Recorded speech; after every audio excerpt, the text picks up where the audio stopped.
स्वामींच्या नावाचा ट्रेंड झालाय. स्वामींना फक्त पुढे आणलं जातं आणि बाकी इतर लोकांना, इतर कोणतरी असतात, मी कधी त्यांचा चेहरा पण बघितलं नसतं, नाव पण ऐकलेलं नसतं, अशा सगळ्या लोकांना पुढे आणलं जाते. मी तुम्हाला 2 उदाहरणं सांगेन. मी 2 इव्हेंट कव्हर केले होते. एक तर इव्हेंट होता की तिकडे स्वामींचे पादत्राणे आले होते. असं सांगितलं होतं की अक्कलकोटवरून स्वामींच्या पादत्राणे आले.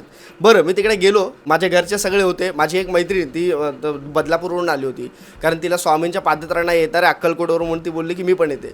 नंतर काही लोकांकडून मला कळलं की बाबा ते अक्कलकोटचे पादत्राणे नव्हते, ते कुठल्या तरी एका मठातले होते. बरं, विषय असा की आता त्या पादत्राण्याचं दर्शन घ्यायचं स्वामींच्या, म्हणून आपल्या स्वामींची मूर्ती होतीच, पण त्याच्या बाजूला असे काय काय कुठल्या कोणाचे फोटो लावले होते साला, मला ते कळतच नव्हतं. कुठल्या महाराज होते मला तेच कळत नव्हतं, आणि कुठले काय बाबा येऊन बसले होते.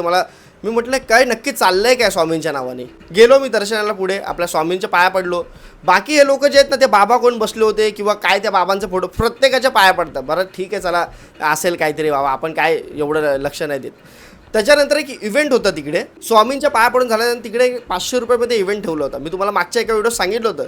एक इव्हेंट होता 5000ची पूजा, अभिषेक पूजा काहीतरी पूजा होती, ती तुम्ही 500 रुपयात करायची. आणि त्याच्यानंतर ते काय ते सेल झाले नाही म्हणून ते नंतर फुकटच दिले सगळ्यांना तिकडे रांगेत बसवलं असं. आणि तो इव्हेंट होता, तो स्पॉन्सर इव्हेंट होता. तिकडे त्यांचे प्रोडक्ट्स वगैरे सगळे लावले होते, म्हणजे तो धूप अगरबत्ती तर सगळ्या ज्या गोष्टी आहेत ना, त्या विकण्याचं काम त्यांचं चालू होतं तिकडे. आणि तिकडे आम्हाला ते हे दिलं होतं, काय ते त्याच्यात आग लावतात ना, ते आग लावून तिकडे आपण काय ते मंत्र ते लोक बोलत होते, आपण त्यांच्या मागे रिपीट करायचं. फुकट होतं ना ते. आपलं काय म्हटलं चला बसूयात, फुकट आहे तर. मग त्यांनी त्याचं महत्त्व सांगितलं की बाबा सकाळी आपण रोज जर का हे घरामध्ये केलं, संध्याकाळी जर का केलं, किंवा मग तुम्हाला जर का वेळ नसेल तर मग प्रत्येक गुरुवारी केलं तर तुम्हाला एक वेगळीच ऊर्जा मिळते, एक शांती मिळते. म्हटलं चांगलं आहे. त्यांनी मग काही गोष्टी सांगितल्या की बाबा, मी म्हटलं चांगलं आहे ना, केलं पाहिजे. माझ्या पण मनामध्ये एक पॉझिटिव्ह थिंकिंग आली. मग त्याच्यानंतर त्यांनी सांगितलं की तुम्हाला ह्या गोष्टीचं जर का साहित्य हवं असेल, काय इतर सगळ्या गोष्टी, त्याचा स्टॉल लावलाय तिकडे, तिकडून तुम्ही त्या गोष्टी घ्या. बरेच जण गेले मूर्खासारखे तिकडे त्या सगळ्या गोष्टी घ्यायला. मी विचार करतो झाला, स्वामींनी कधी असं सांगितलं नव्हतं की बाबा तो हा अभिषेक करा, तो अभिषेक करा, हे करा, ते करा,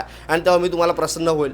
माणसं अडकली कशाला मला तेच कळत नाही. मी तुम्हाला मागच्या एका व्हिडिओ पण सांगितलं, स्वामी समर्थ काय होते ना, त्यांचे विचार काय होते हे तुम्ही समजा. स्वामी आज जर का असते ना, तर ते स्वतः ओरडले असते, शिव्या घातल्या असते, त्यांनी बोलले असते अरे काय मूर्खपणा लावलाय माझ्या या नावाखाली. एक तर कुठल्या एक नवीन मार्केटमध्ये त्यांच्या मागून देव आणायचे. तो पुढे एक किस्सा सांगतोच तुम्हाला, पण त्याच्यानंतर मी ते काय घेतलंच नाही. ते मी आपला म्हटलं आईला चल, म्हटलं आपलं दर्शन घेतलंय खूप आहे. एक असाच इव्हेंट होता आमच्या इथे मैदानामध्ये. तिकडे पूर्ण ब्रँडिंग स्वामी समर्थ महाराजांची आपली ब्रँडिंग होती. मी म्हटलं स्वामींचं काहीतरी एक नवीन सुरू झालं, जाऊयात म्हटलं.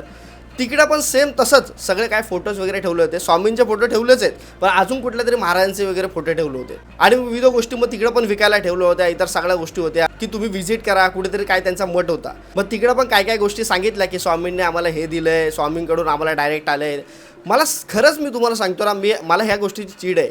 का हे अशा सगळ्या गोष्टी सांगतात की स्वामींकडून आम्हाला आलंय म्हणून आम्ही हे करतोय, आणि त्याचे पुरावे काय आहे? आपण पुरावे मागू पण शकत नाही, कारण बाबा आपण जर का बोललो तर मग ते आपल्या स्वामींच्या आस्थेवर प्रश्न विचारतील की तुझी भक्ती नाही म्हणून तुला या सगळ्या प्रश्नांची उत्तर हवेत. पण मी तुम्हाला खरं सांगतो, उत्तम इव्हेंट केला होता आणि तिकडे त्या सगळ्या गोष्टी मांडल्या होत्या ना. एखादा नवीन कोणतरी आला ना, तो त्याच्या मोहात पडेल, प्रेमात पडेल. पण स्वामींची ब्रँडिंग आतमध्ये मला कमी दिसली. बाहेर जी पूर्ण ब्रँडिंग स्वामींची केली होती ना, मी तुम्हाला खरं सांगतोय, आतमध्ये त्याच्यामुळे मी गेलो आणि आत गेल्याच्या नंतर मला भलतेच महाराज दिसले. मी म्हटलं चला नक्की चालू काय आहे. ह्या सगळ्या गोष्टी तुम्हाला असं वाटतं मित्रांनो तुमच्याबरोबर तुम्ही अनुभवलं असेल काय, तर मला कमेंट कराच. पण गुरु शिष्याचं नातं हे स्वामींचं आहे. आपल्या सगळ्यांना माहिती आहे, बाळप्पा महाराज असतील, चोळप्पा महाराज असतील, हे स्वामींचे शिष्य होते, आपल्या सगळ्यांना मान्य आहे.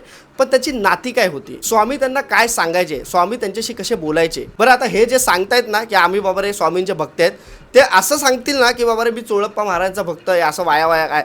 हे डायरेक्ट सांगतात की आम्ही स्वामींचे भक्त आहे आणि स्वामींनी आम्हाला ह्या गोष्टी करायला सांगितल्या आणि स्वामींनी आम्हाला ह्या गोष्टी दिल्या. ते जास्त करून तर काय असतं, तर आम्हाला स्वामींचा साक्षात्कार झाला आणि त्याच्यामुळे आम्ही ह्या सगळ्या गोष्टी आता करतोय. लोकांना काय अनुभव नसतं. बरेच जण मला मागच्या व्हिडिओत कमेंट केलं, तू स्वामीबद्दल असा बोलतोय, स्वामी तुला बघतील. काय नाही बघितलंय. आणि मला कळलं की मी ज्या मार्गावर चाललो, मी जे बोलतोय ना, स्वामी असते तर तेच बोलले असते.